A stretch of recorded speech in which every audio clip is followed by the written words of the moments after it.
میں ایک شادی شدہ لڑکی ہوں، میرا خامد مجھ سے محبت کرتا ہے، وہ مجھے فائنینشلی سپورٹ کرتا ہے، لیکن میں جہاں کام کرتی ہوں، جہاں جاب کرتی ہوں، وہاں میرا دل کسی اور لڑکے کی طرف مائل ہوتا ہے، میں ان کو پسند کرنے لگی ہوں۔ کوئی مجھے ایسا وظیفہ بتائیں کہ میں اپنے خامند کا دل توڑے بغیر ان سے طلاق کا مطالبہ کر سکوں، کہ ان کا دل بھی نہ دکھے اور وہ مجھے طلاق دے دیں اور میں اپنی پسند کی شادی کر سکوں۔ یہ سوال ایک لڑکی نے لائیو پروگرام میں مفتی صاحب سے کیا۔ مفتی صاحب نے اس سوال کا کیا جواب دیا، یہ ہم آپ کے ساتھ شیئر کریں گے۔ اس سے پہلے ہماری آپ سے گزارش ہے، اگر آپ نے ہمارا چینل سبسکرائب نہیں کیا تو پلیز سبسکرائب کر لیجئے، اور اس ویڈیو کو اگر پسند آئے تو شیئر کیجئے۔ اب آئیں اس سوال کے جواب کی طرف کہ مفتی صاحب نے اس سوال کا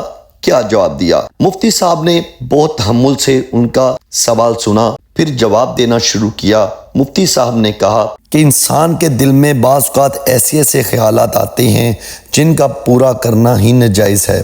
مفتی صاحب کا کہنا تھا کہ آپ چاہتی ہیں کہ ایک ہنستا بستا گھر اجاڑ کر ایک نیا گھر بسایا جائے۔ میں آپ کو ایک حدیث سنا دیتا ہوں کہ نبی کریم صلی اللہ علیہ وآلہ وسلم نے فرمایا کہ جو خاتون بغیر کسی عذر شرعی کے اپنے خامند سے طلاق کا مطالبہ کرتی ہے، قیامت کے روز وہ جنت کی خوشبو تک نہیں سونگھ پائے گی۔ اللہ اکبر۔ اب آپ کو دیکھنا ہے کہ آپ کا معاملہ شرعی ہے۔ شرعی عذر اس طرح بھی ہو سکتا ہے کہ آپ اپنے خامند کے ساتھ ہوں اور آپ کے خیالات، آپ کا دل، آپ کی سوچ کہیں اور ہو، تو بہتر ہے کہ آپ خود کو بھی گناہ سے بچائیں، اپنے خامند کو بھی گناہ سے بچائیں۔ آپ ایک مناسب طریقے سے اپنے خامند سے بات کریں، لیکن صبر کرنا بہتر ہے، اپنی نفسانی خواہشات کو قابو میں رکھنا ہی بہتر ہے۔ مفتی صاحب نے اس خاتون سے کہا کہ آپ جہاں کام کرتی ہیں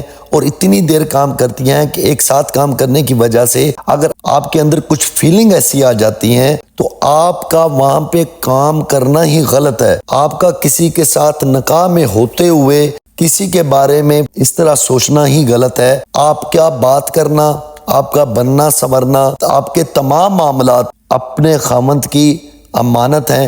اسی طرح مرد کے لیے بھی حکم ہے کہ وہ اگر ایسی جگہ پہ کام کرتا ہے جہاں پہ مرد خواتین کام کرتی ہیں، وہاں پہ بھی مرد کو بھی چاہیے کہ اس کے تمام معاملات اس کی بیوی کی امانت ہیں۔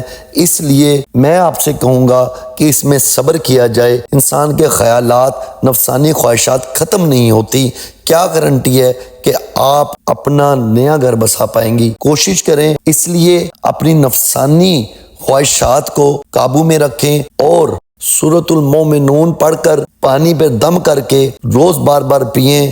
انشاءاللہ آپ کی نفسانی خواہشات جلد ختم ہو جائیں گی۔ اس طرح کے معاملات ہم روزمرہ زندگی میں دیکھتے ہیں، اس لیے قرآن پاک کو اپنا دوست بنائیے اور قرآن پاک سے ہدایت لیں۔ اللہ ہم سب کا حامی و ناصر ہو۔ خدا حافظ۔